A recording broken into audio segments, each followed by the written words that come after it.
I think it's just good afternoon. Gives me great pleasure to introduce the next panel, which is the free zones. And I'm delighted to welcome to the stage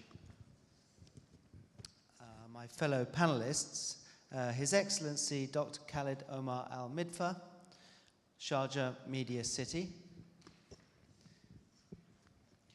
and Ian Rawlinson, Chief Commercial Officer, Gulftana. We're still waiting for Krista Fox from DMCC, but in the meantime, I'll just introduce myself. My name is Tom Ashby. I'm co-founder of Iridium Investor Relations, which is a best practice investor relations consultancy based in DMCC, in fact, in Dubai. Okay. Welcome. And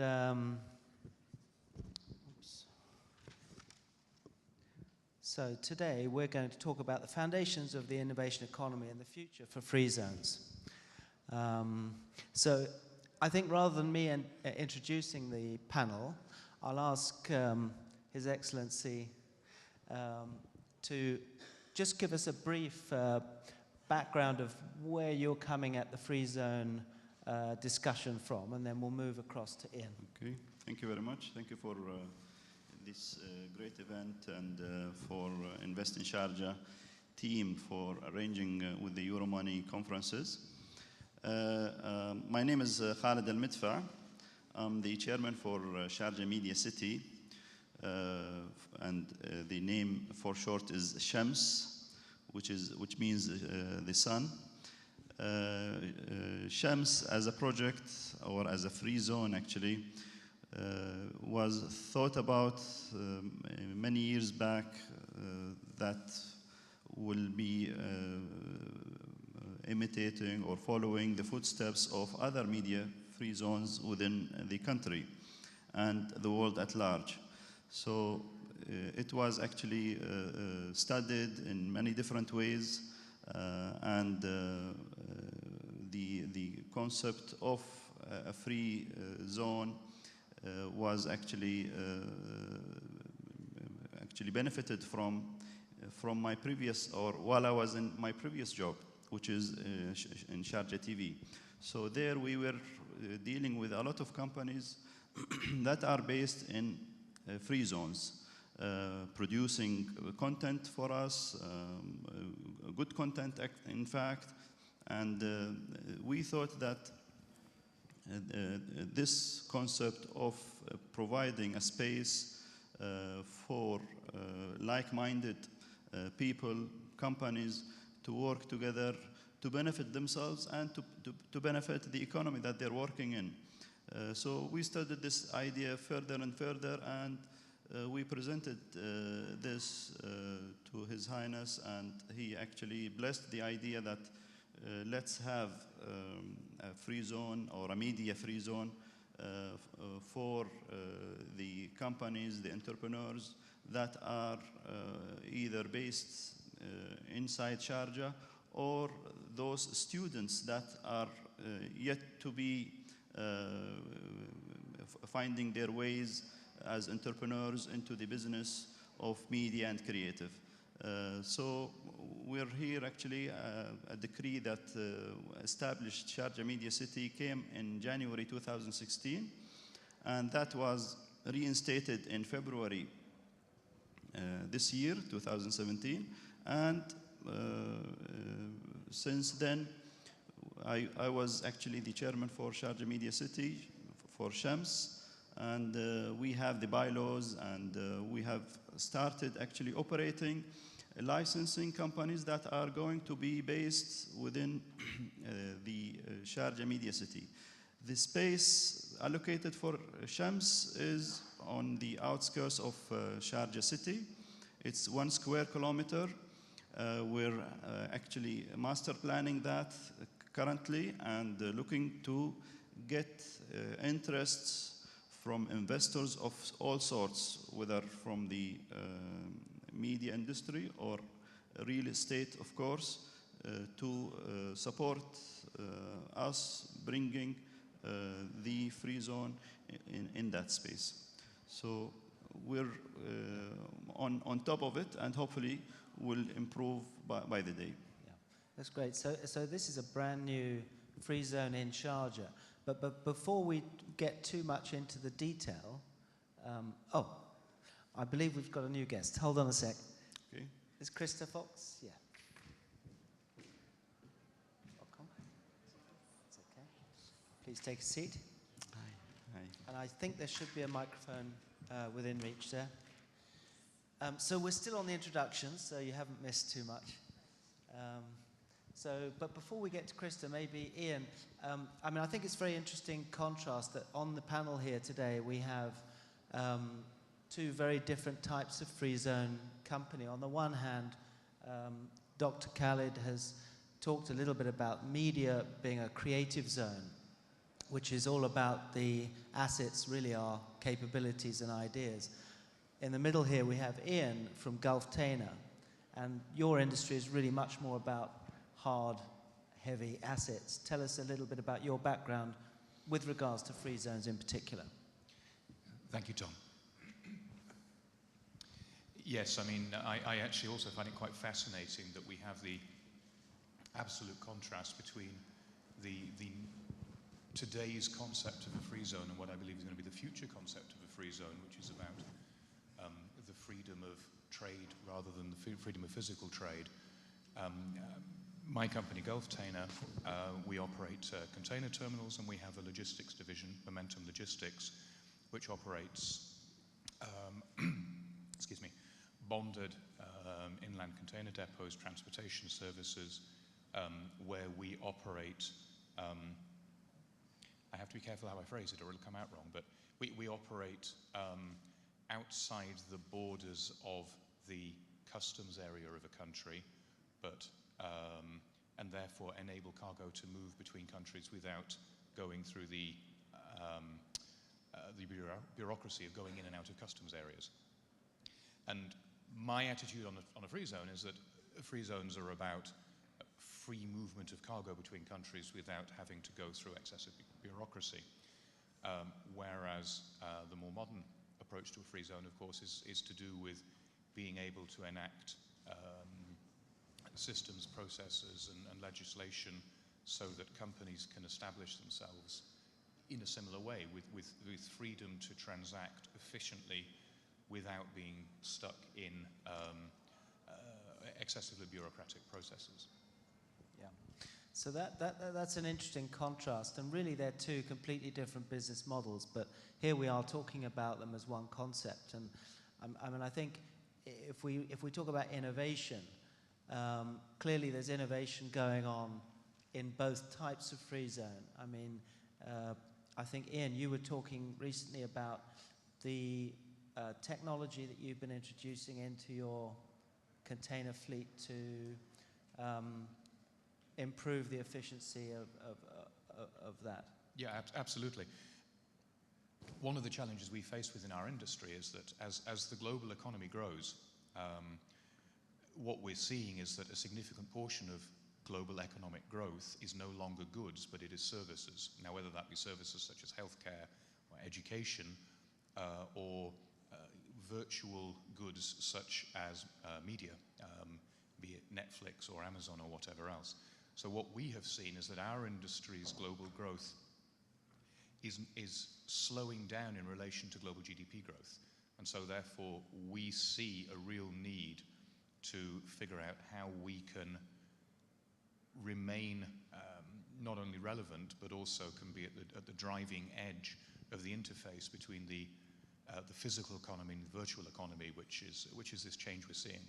And to do that, we are working hard with various IT service providers and doing a lot of blue sky thinking about what will the future economy need from an asset-intensive industry, such as the container handling industry. At the end of the day, we still sit on chairs and watch televisions, so those still need to move around the world. But what we are doing while we're sitting on those chairs and watching those televisions is being driven far more by the virtual economy. Yeah, that's an interesting point. But what's also interesting is that you've identified a way of capturing more growth by actually expanding internationally, and that in that way you're scaling a very asset-heavy business in a scalable way by just expanding internationally. But before we go into that anymore, let's jump across to Krista. Thanks for joining us. So I'm thinking about DMCC. I mean, you're almost like a hybrid between the ideas free zone and the commodity type free zone, because you have a big gold and diamonds business, for example, at the same time as you have companies like mine, Iridium, which is very much an ideas and creative type industry. So, but tell us where do you sit in the free zone sort of ecosystem? Sure. Great, it's working. First of all, my apologies for making a delayed entrance this morning. Took us a little bit longer to get here than we expected. Look, I think it's in the DMCC free zone, which was established back in 2002, certainly at its origin was every intention to be very much focused on commodities trade, and as you mentioned, Tom, in particular, trade in gold and diamonds, so the jewellery sector.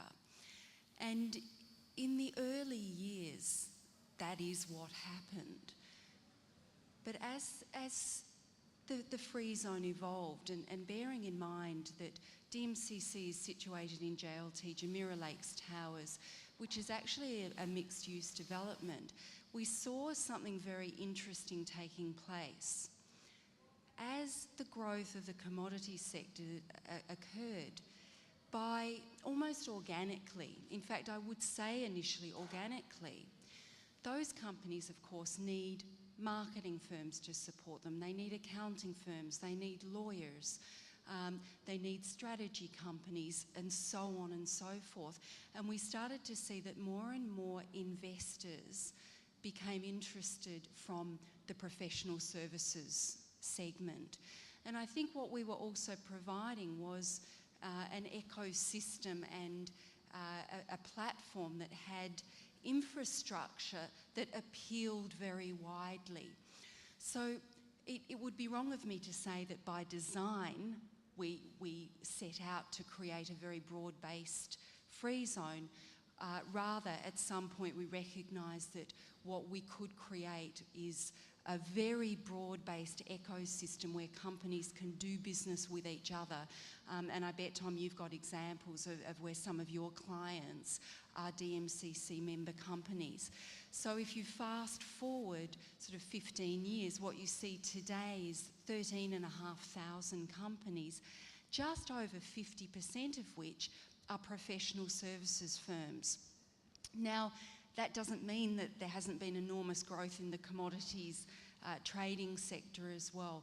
It has diversified also away from gold and diamonds into, well, not away from, gold and diamond companies are still very much within DMCC and going strong, energy sector, agricultural sector, and so on. I believe that what we're creating within the free zones in the UAE is a very important segment of the economy, and one that is driving GDP growth and will continue to do so for many years if we continue to support that kind of pro-investment framework. Yeah, it's an interesting point that you make about the real estate component, because I think in a lot of the free zones in the UAE, there's a tremendous element of real estate, and particularly I think in the 2005 to 2010 period, when there was a credit boom and a lot of money going into real estate, this was a real stimulus for a free zone. Unfortunately, you don't quite have the same benefit of the credit boom that maybe DMCC benefited from. But in the case of DMCC, I mean, did you build it first and then create the free zone, or how did it work? the question, build and they shall come, I think that's sort of your question. No, it was always the intention that JLT would be a mixed-use development, and that by decree, the DMCC authority would be both master developer as well as free zone authority. So that intention was always there, and I think it was a very wise decision to create in a location which is so closely connected into the heart of Dubai and Dubai Marina, but also, so from a residential standpoint, very appealing, but from a business standpoint, also very appealing because close to Dubai airports and close to Jebel Ali ports. So what we see is companies like, I don't know, for example, Colgate Palmolive, bought their headquarters from Paris to DMCC because they wanted to be able to create a regional corporate headquarters, but recognising they're not going to put their warehousing and industrial facilities in DMCC free zone. That's not what we do. We have some small industrial for the jewellery sector, but otherwise there are clearly other locations that cater to that requirement more so. But we continue to develop, Tom, and we have the Burj 2020 district, which will break ground in a matter of months. I feel like the sound is not great, so I hope I'm not killing anyone's ears here. The Burj 2020 district will be adding 40% capacity to DMCC over a phased period of 10 years, but the first tower named T2, not very inventive at this point in time, will be ready by 2020. Okay. And perhaps coming back to Ian just for a moment, looking a little bit more at the role of the heavy asset sort of custom free zones that we maybe began the story with. In the era of quite slow growth in world trade, and as you were saying, container traffic as a proportion of GDP becoming smaller, how are you tackling, or where do you see the role of a container management terminal company like yours? How do you see the growth in the future? What's your contribution going to be in terms of the local economy? Well, I think in absolute terms, cargo volumes will obviously continue to be transported around the world, and the forecasts continue to be that they will grow. However, the growth will be slower in relation to GDP growth than it historically has been. So the concern as an asset-intensive part of the global economy is not that we're suddenly going to be floundering for business, but it's just a question of to what extent can we diversify our business beyond the pure physical handling of cargo through the ports. And as you rightly said, I mean, one of the things we're doing as a company here in Sharjah to continue our growth journey is diversification into new markets, into developing economies, particularly where we see that there is a need for greater professionalism in physical operations to help economies grow. But also we see that there is a need for that diversification. We define it as beyond the gate, and so that is final delivery, the final mile delivery. If you look at the transportation industry today, what we're in fact seeing is companies like Amazon, who of course they're a seller of goods as far as we're concerned. They're an internet company. In actual fact, are becoming one of the biggest shippers in the world, and they are now looking at how far down the transportation chain should they be going. They have warehouse and distribution centers. Today they are, I believe, the biggest customer of UPS, for instance, but they are now questioning, should they have a shipping line? So, it's kind of going in both directions. At the same time as we're saying, well, how do we move closer to the virtual economy of media, information, services?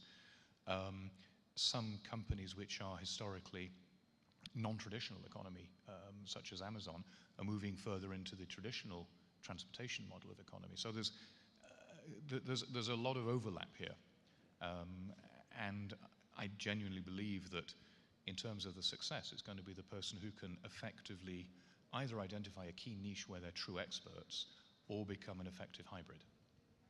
Yeah, and in fact, a lot of the big shipping companies now also looking at last mile delivery and social networks and this kind of thing to get the packages, the small packages, to the individuals. But I don't know if that's probably outside of your... Strictly speaking, today it is, but it's certainly something that, from my perspective, we need to not be, we need to not ignore. At the end of the day, the ocean side of the transportation is obviously the largest number of miles and by far the cheapest way of transporting goods over great distances, which is great when we turn around and say, hey, we're very cheap to you as the consumers, but it's poor for us as a business model where we're saying, of the $100 it costs to get a particular item from A to B, we probably get about 20 cents of that. So, you know, whatever we can do as a business to be further into, you know, more diversely across the supply chain, the happier we'll be.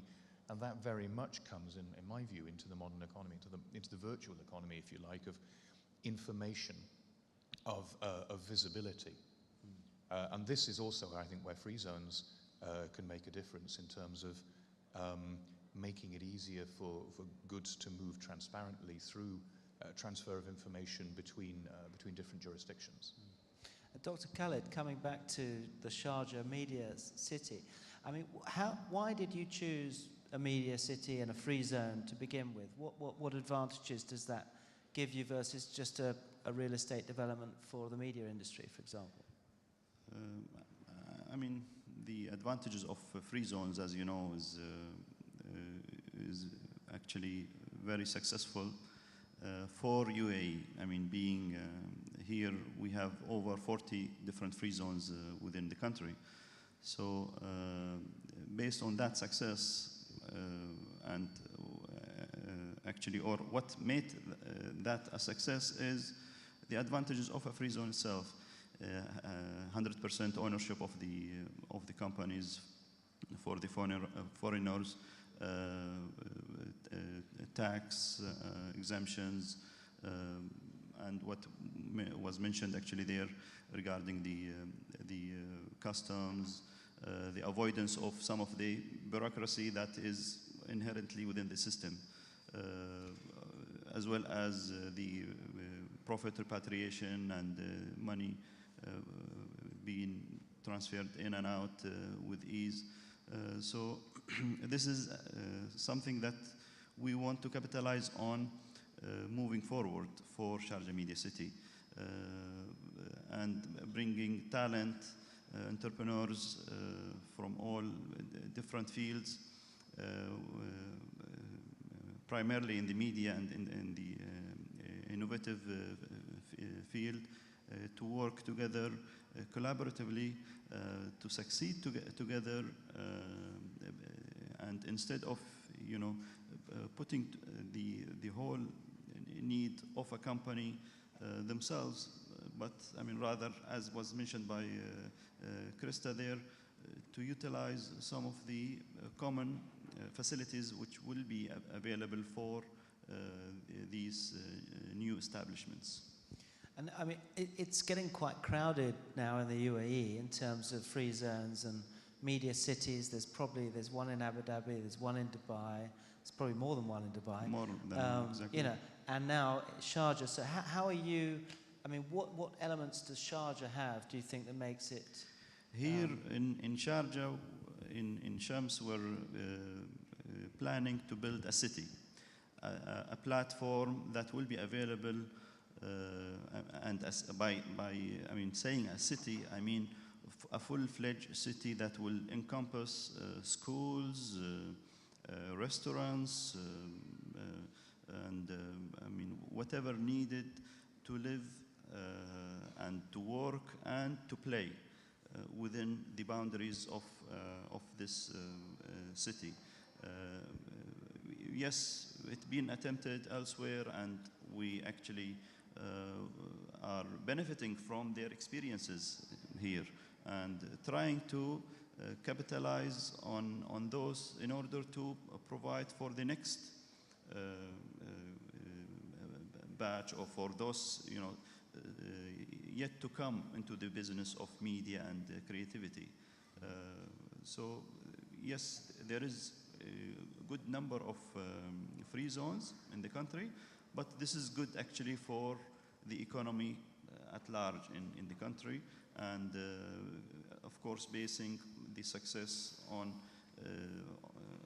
the UAE itself, on its diversity, on its telecom systems, on its availability of funds, and so on and so forth. Ian, coming back to the logistics type free zones, you were making a point about bonded warehouses as such and the free zones, and quite often there's not really enough linkage between the two. I mean, that struck me as quite an interesting point. Do you think there's a learning, maybe a learning point there for the UAE to think about the interaction between? Well, my point was actually specifically between ports and free zones, that in many countries there is a disconnect between a free zone, which is well, it's two things. Obviously, it is an independent legal entity with its own rules and regulations, as for instance Dr. Khalid was outlining.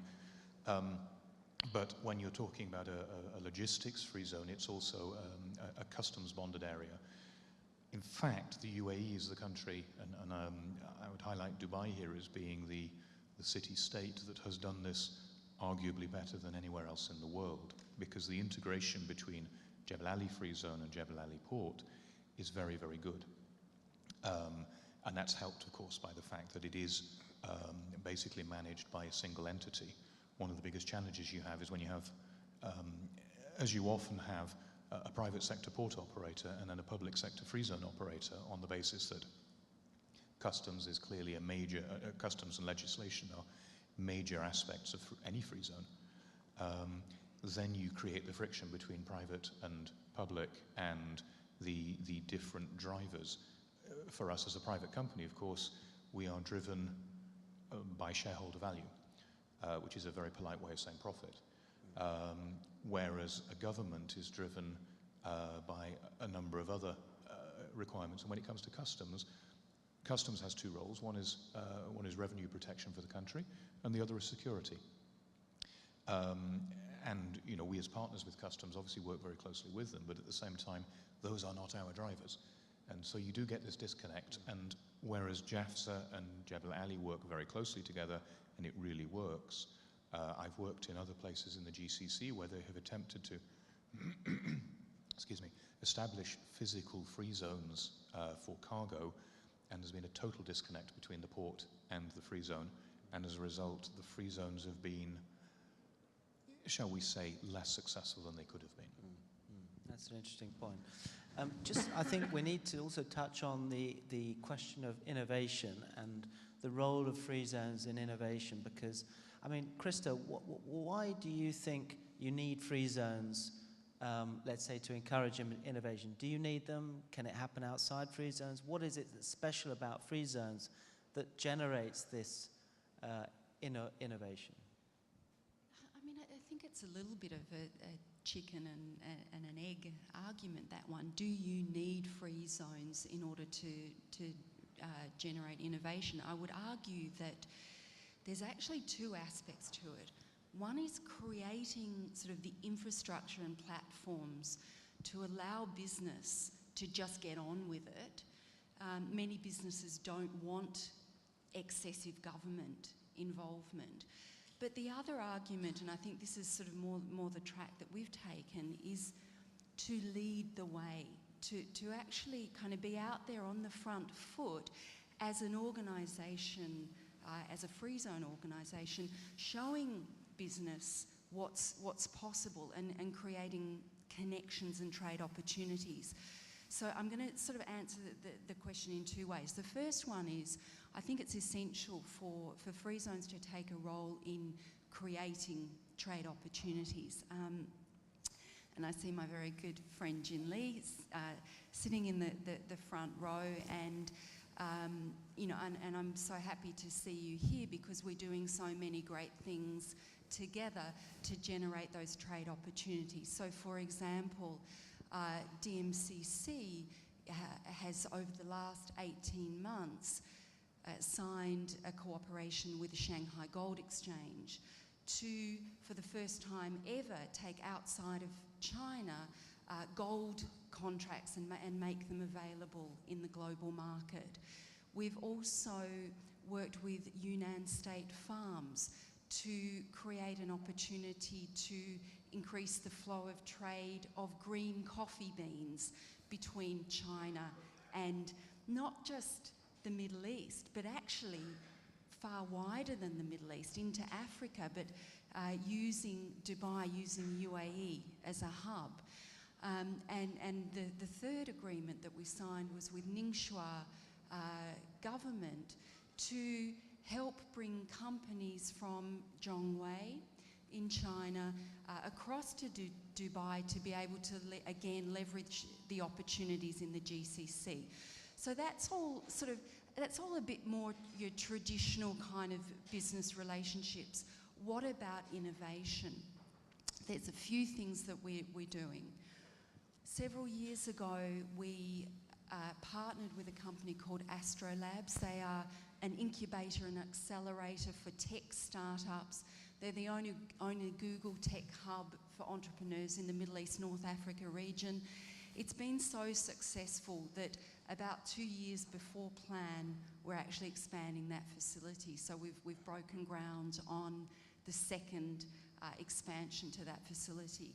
So what we do as government is we actually provide subsidised licences to qualified tech, not just startups, but typically companies that have already had success in another market and they're tapping into this market. So we support them, but not, as I said, but not just anyone. They actually have to go through quite a stringent selection criteria. So that's sort of on the partnering front. Again, not a lot of involvement from our point of view other than funding and partnering with a great partner. But what are we doing that's very intensive from our point of view? It's a couple of things. First free zone in the world, as far as we know, to launch electronic signatures with a huge amount of support from the Telecommunications Regulatory Authority. We were able to launch earlier this year electronic signatures across a whole host of our services, and by the end of this year, all of our services will be capable of doing with electronic signatures. What does that mean? It means that we open up the possibility truly for anywhere, any device, any time to get things done. Because what we have to recognise is the business community is mobile, it's global. Investors don't want to necessarily have to fly physically to get things done. But more importantly, I think that starts to show our SME community, of which 75% of our 13,500 companies are SMEs. This is possible. In the UAE, electronic signatures have the same status as a physical signature. The UAE is way in front of so many other countries in the world when it comes to electronic and digital commerce. The other thing we've done, and we're in soft launch phase presently, is created the DMCC Business Apps Manager. This is a platform that connects, again, with a very innovative partner that has patented this technology, that connects all manner of disparate apps that you would find from Microsoft to CRM applications, to your accounting applications. It actually has them all talking to each other, so that when an SME leader wants to make a decision about how they're performing and what their cash flow looks like, they actually have the truth at their fingertips.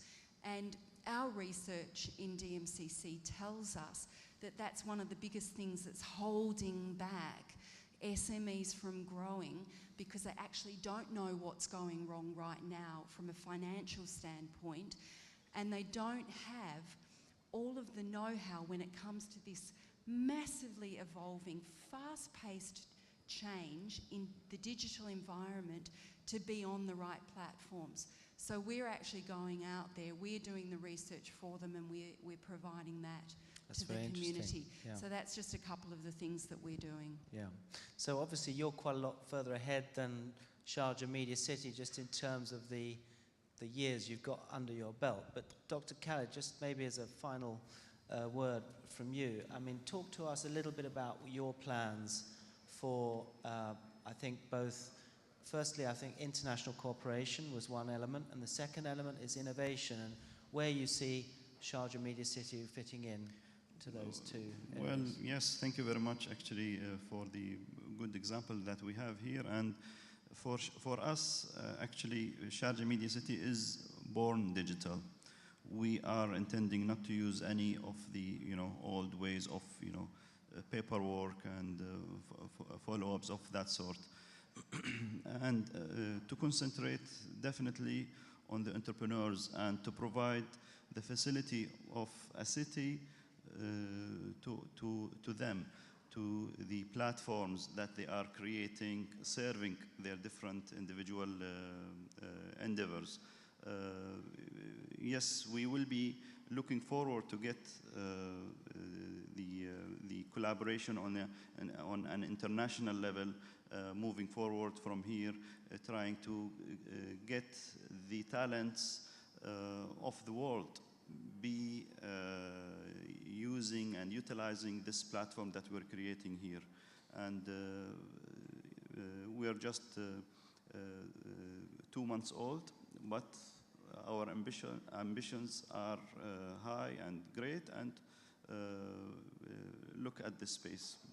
We'll be back. I think you were mentioning also that you have a very strong creative alumni network from the university system that you're looking definitely. I mean, being in Sharjah, utilizing the university city at large as a base or as a source of innovation coming out from the students, from the researchers, and from the teachers and everybody working there. Sharjah historically been the creative emirate within the region, and we are intending to support and to utilize that fact, and hopefully will make a difference with initiatives, and I commend Sheikh Abdur here for starting the Shira initiative within the AUS, and we're working closely with them where they support entrepreneurs in their endeavors, in their working into achieving the success for their new companies. So definitely we are in the right place to grow and to have success for the future. And of course, on this platform, I do invite all the international companies to look and to think about establishing their businesses in Sharjah and UAE, and of course, I would love them to explore Shams. Thank you very much, Dr. Khaled. I think we've probably run out of time now, so it just remains for me to thank the panel, Dr. Khaled Omar Al-Midfa, Chairman of Sharjah Media City, Ian Rawlinson, Chief Commercial Officer, Gulf Tana, and Krista Fox, Executive Director, DMCC, and most of all to the audience, thank you so much for your kind attention, and a round of applause for the panelists. Thank you very much.